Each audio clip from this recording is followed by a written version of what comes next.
बघितलं पाहिजे असं मला वाटतं. खरं तर अनेक योजनांबद्दल खूप आधीपासूनच टीका होत राहिलेली आहे, खूप आधीच्या काळामध्ये.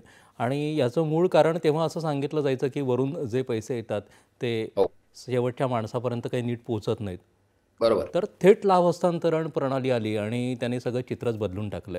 तर या हं. योजनांचा लाभ अधिक पारदर्शक आणि भ्रष्टाचारमुक्त झाला आहे असं म्हटलं जातं. त्याचे खरे फायदे काय आहेत असं वाटतं? आणि त्याचा प्रभाव आता किती दिसतोय आपल्याला? मगाशी सुरुवातीलाच तुम्ही जसा उल्लेख केलात, की ₹1 केंद्राने दिला तर 15 पैसे पोहोचतात. अशी जाहीर कबुली तत्कालीन आपल्या नेत्यांनी, प्रमुख नेत्यांनी दिली होती. तर ही स्थिती डायरेक्ट बँक ट्रान्सफरने ही बदलूनच टाकली. म्हणजे दलाली जवळ बंद झाली. हो. पारदर्शिता हा याच्यातला महत्त्वाचा मुद्दा आहे, की लोकांना ना एम्पॉवर झाल्यासारखं वाटतं. मला कुठली योजना आहे, मला आत्ता माझं जे निवेदन आहे योजनेसाठी मी जो अर्ज केला त्याची स्थिती आत्ता काय आहे? कधीपर्यंत मला हे उपलब्ध होईल? माझ्या खात्यात पैसे आल्यानंतर मला कळले पाहिजेत. तर या ज्या छोट्या-छोट्या गोष्टी होत्या, तसं बघायला गेलं तर छोट्या गोष्टी होत्या. पण तंत्रज्ञानाच्या क्रांतीने डिजिटल इंडियाचा बोलबाला जो झाला, तो याच्यामुळे झाला.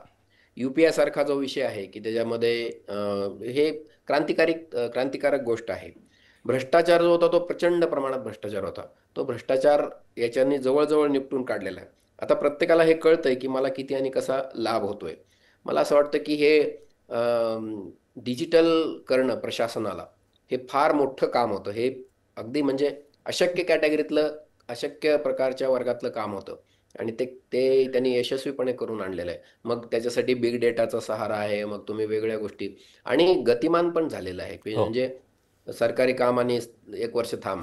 तर ही धारणा जी आहे ती बदलून गेलेली आहे, की गतिमानता आहे त्याच्यामध्ये.